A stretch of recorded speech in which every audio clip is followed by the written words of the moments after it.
బీరకాయ పచ్చడి వేస్తున్నాను. బీరకాయ అయితే పొట్టు తీయకుండా ఇలానే శుభ్రం కడిగి ముక్కలు కట్ చేసుకున్నానండి.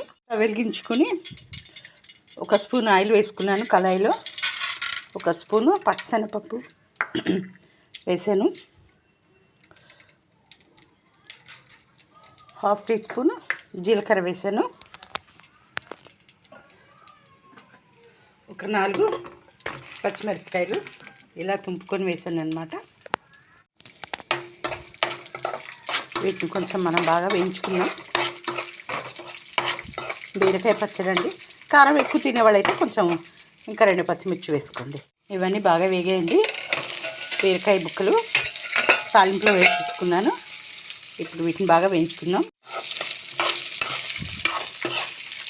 కొంచెం వేగిన తర్వాత మనం తీసి మిక్సీ జార్లో అయితే వేసుకుని మిక్సీ పట్టేసుకుందామండి. అలాగే దీనిలో కొంచెం చింతపండు కూడా వేసుకుందాం. దీంతో పాటు కొద్దిగా మూత పెట్టి కాసేపు మగ్గించుకుందామండి. అలాగే దీనిలో కొంచెం సాల్ట్ వేసుకుందాం. అలాగే ఒక చిన్న 1/2 టీ స్పూన్ పసుపు కూడా వేసుకొని కలుపుకుందాం. చూడండి, బీరకాయ పచ్చడి ఇలా అయితే మిక్సీ పట్టాను. అంత పేస్ట్ లాగా కాకుండా బరకగా మిక్సీ పట్టుకోవాలి. ఇప్పుడు తాలింపు వేసేద్దాం. తాలింపు అయితే వేసేద్దామండి. తాలింపు చల్లార్చానండి.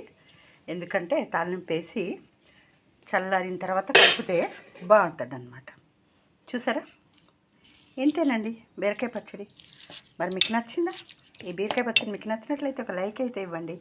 సబ్స్క్రైబ్ చేయండి, నా ఛానల్ని సపోర్ట్ చేయండి. మీరు కూడా ఒకసారి ఇలా చేసుకుని తిని నాకు కామెంట్ అయితే పెట్టండి. ఓకేనా? Thank you.